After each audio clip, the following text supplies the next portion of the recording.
is my bottle with my Cartesians and divers in it.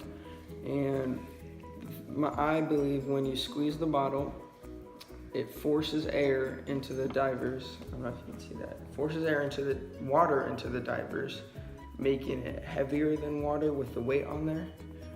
And so because of that, it causes it to sink. And then when you release it, it lets the water flow back out, and it floats back up because then there's more air in it and it's less dense than water.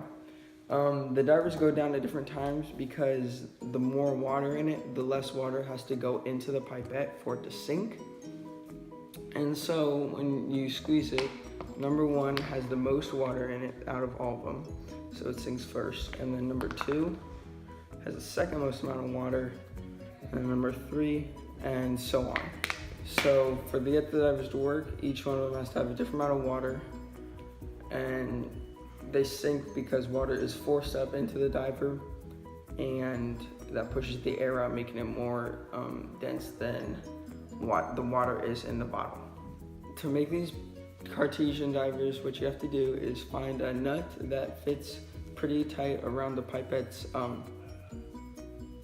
shaft, and you put it all the way up so it stays. If you need to, you can hot glue them or glue them somehow so they stay up. And once you do that, what I did to find the easiest way I did was I added water until it just barely floated into the pipette. So like I'll fill it up all the way with water, and then I would slowly drip it out until it just barely floated. And then I put every single pipette to that exact same level.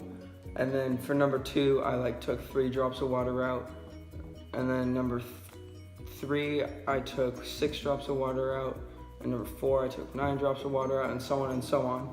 So when you squeeze it, they keep going at different times, and it's because as they get further and further down the line, more water needs to be added for it to sink.